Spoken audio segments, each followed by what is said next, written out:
एक शाम प्राची टीवी पर सीरियल देख रही होती है। तभी उसकी सास वहां आती है। अरे सीरियल में तो ऐसे मग्न है जैसे आज रात का खाना पड़ोसी आकर बनाएंगे। मुझे पता ही नहीं था आपने अपने बेटे की शादी पड़ोस में भी की हुई है। हैं? मतलब? मतलब इस घर में सारा काम बहू ही करती है, आप तो सिर्फ खर्राटे मारती हैं। अच्छा जी, फिलहाल तो तुम आराम फरमा रही हो, चलो जाओ, ये मेरे टीवी देखने का समय है। हाँ, इसीलिए मुझे भगाया जा रहा है। सॉरी, तो बिल्कुल नहीं जाऊंगी। प्राची की इस बात पर दोनों सास बहू के बीच टीवी रिमोट के पीछे बच्चों जैसे छीना झपटी शुरू हो जाती है, जिसके बीच श्लोक भी काम से घर वापस आ जाता है। हाँ, आज मेरी चूहे बिल्ली की जोड़ी किस बात पर झगड़ रही है? अरे तेरे बीवी मुझे टीवी ही नहीं देखने दे रही। अरे तुम्हारी मम्मी मुझे खाना बनाने के लिए फोर्स करती है। अरे वाह, ऐसे बेतुके रीजन पर तो बच्चे भी झगड़ा नहीं करते। अरे मुझे कुछ मत बोल, सब इसने ही शुरू किया है। हाँ हाँ, जैसे आप तो बहुत दूध की धूली है ना। अरे बस, दोनों चुप। प्राची जाओ, खाने की तैयारी करो। और माँ तुम छोड़ो, तुम्हें क्या बोलूं, शांति से अपना सीरियल देखो। मुझे दोबारा लड़ने की आवाज सुनाई नहीं देनी चाहिए। ऐसा बोलकर श्लोक वहां से चला जाता है, जिसके पीछे पीछे प्राची भी कुछ न कुछ बड़बड़ाते हुए रसोई में चली जाती है। हाँ हाँ, सासू जी को तो कुछ बोलेंगे ही नहीं, बस मुझ पर ही हुक्म चलता है, खाना बनाओ, जैसे मैं इनके घर में खाना बनाने के लिए आई हूँ। इसी तरह शाम बीतती है और रात को श्लोक और प्राची की सास खाना खाकर सोने चले जाते हैं। लेकिन प्राची गुस्से में कुछ खाए बिना काम में ही लगी रहती है। इस घर में किसी को घंटा फिक्र नहीं पड़ता, मैं खाऊं या भूखी रहूं। प्राची कुछ देर के लिए रसोई से बाहर जाती है और जैसे ही वापस आती है तो वहां दूध का भरा ग्लास देखकर हैरान रह जाती है। फिक्र पूरी है, बस दिखाना नहीं है।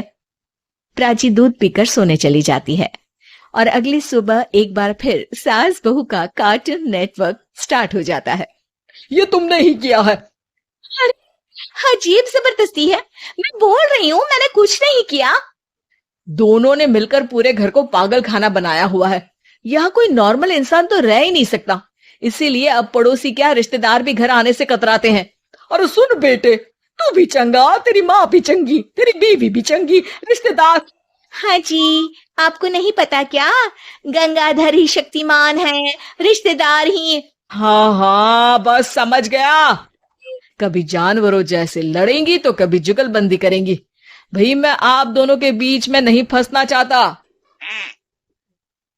सास बहू की इस मनमौजी जोड़ी से परेशान होकर श्लोक अपना सिर खुजलाता वहां से चला जाता है।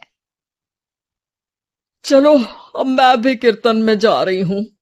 इस पर जैसे ही सास कमरे में अपना पर्स लेने जाती है तो वहां नाश्ते की प्लेट रखी देख मुस्कुराने लगती है और नाश्ता करके घर से बाहर निकलते हुए कुछ पैसे टेबल पर रख जाती है, जिसके कुछ देर बाद सिलेंडर वाला घर आता है।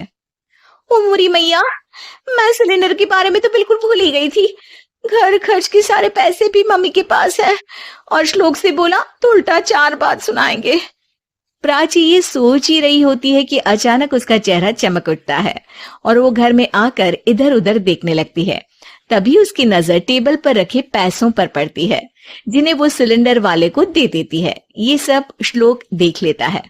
अच्छा बेटे, इतना बड़ा घोटाला, सबके सामने मैं तेरी दुश्मन और पीठ पीछे तेरी मेरी यारी। इस पर श्लोक एक प्लान बनाता है और शाम को सब एक साथ बैठे होने पर बोलने लगता है। माँ, तुम दोनों की बहुत लड़ाई होती है, इसलिए मैं सोच रहा हूँ कि प्राची को उसके घर छोड़ाऊं, इससे वो भी खुश रहेगी और तुम भी। अचानक श्लोक की ये बात सुनकर सास बहू शौक से उसकी तरफ देखती हैं। ऐसे कैसे घर छोड़ाओगे, मुझे कहीं नहीं जाना।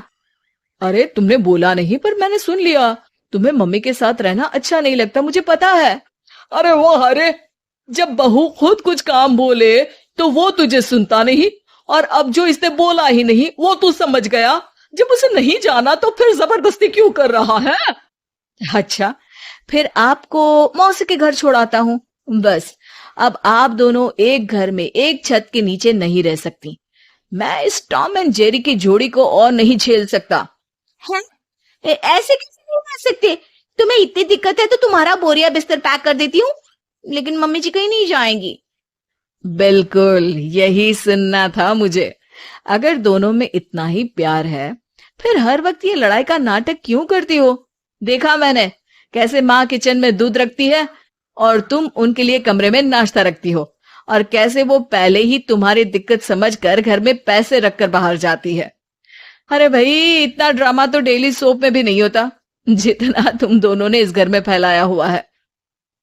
तू हमें टॉम एंड जेरी बोलता है ना, तो याद कर वो दोनों भी एक दूसरे को बाहर वालों की बुरी नजर से बचाने के लिए हमेशा सबके सामने लड़ते थे, लेकिन अकेले में दिक्कत के समय मदद भी तो करते थे। बस हमारा रिश्ता भी कुछ ऐसा ही है। और वैसे भी अगर सास बहू में तू मैं नहीं होती तो दुनिया वालों को कहानियां कैसे मिलेंगी?